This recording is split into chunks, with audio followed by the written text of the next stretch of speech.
discussing that, and I think that we had a lot of success up in Michigan being able to explain that. So when you were in Michigan, you said that first you started your answer by saying you are concerned. What did you hear that makes you concerned? When people raise questions about what does she stand for, and I tend to ask them, don't tell me what you hear, tell me what you feel.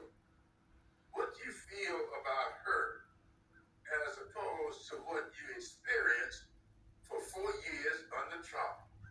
And I have yet to find one single person that can tell me one thing that they got out of the Trump administration, except, as a few of them said to me, well, we got a stimulus check. And then I said to them, don't you know that Congress appropriates money? And just because the president holds up that check until he can get his name on it, you said you got it from him? But it was a Democratic-controlled House of Representatives and Senate that passed that bill and made those checks available.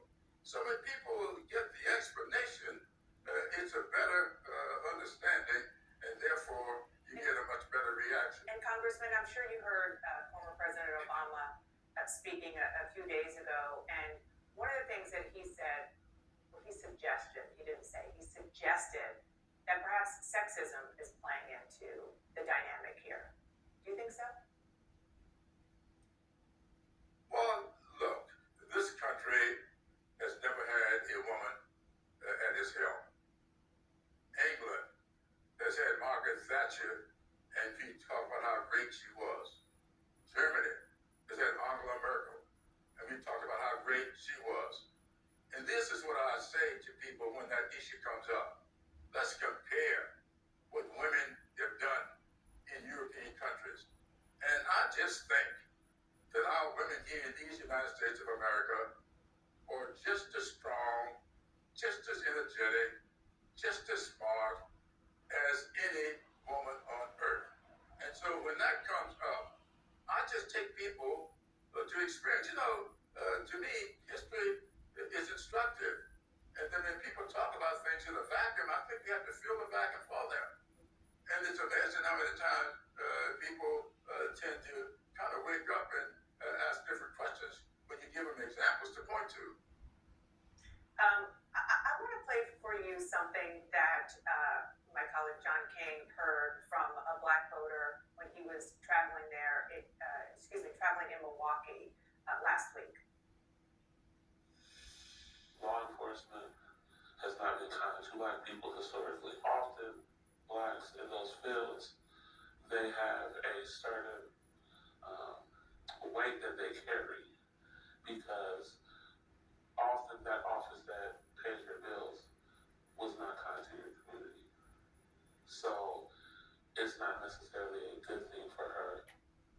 The idea there being the fact that she's leaning into her background as a prosecutor, telling Howard Stern that she put a lot of people in jail, might not be playing with some constituents that she needs, some voters that she needs.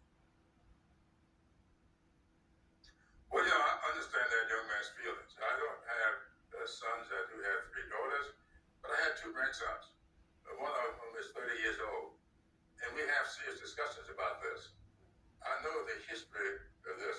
I'm here in South Carolina, so I know our history. I know the country's history. And then you have to explain to a young man that understanding, and then try to take them to where you think they ought to be as we look to the future. When you look at Kamala Harris, we want people like her to be in law enforcement.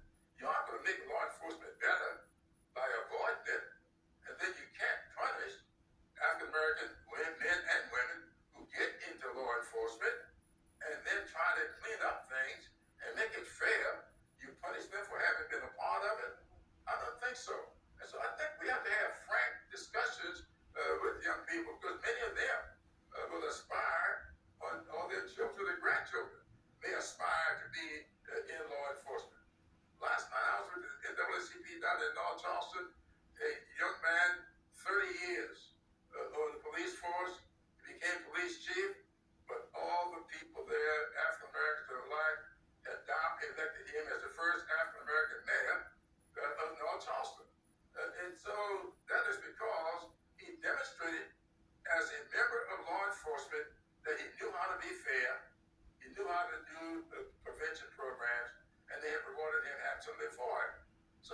we have to do to explain to people why it is necessary for us to become a part of all these institutions to help make them fair.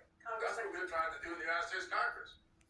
Congressman, before I let you go, one of your duties will be to certify the election on January 6, 2025. Do you commit to certifying the election even if Donald Trump wins? Absolutely. It'll be presided over by the Vice President of the United States, who happens to be Kamala Harris. But that's not unusual. Al Gore presided over his own defeat. So that is what this country is all about. Have the election, and when the election is over, you put it behind us and move on with trying to continue this pursuit toward a more perfect union. You don't stand around and tell lies about the election or resist the process. You go forward. And yes, I look forward to having a fair election. I look forward to having an election that will be certified. And I look forward to the Vice President presiding over her own victory. All right, Congressman, thank you so much for being here this morning. I appreciate it.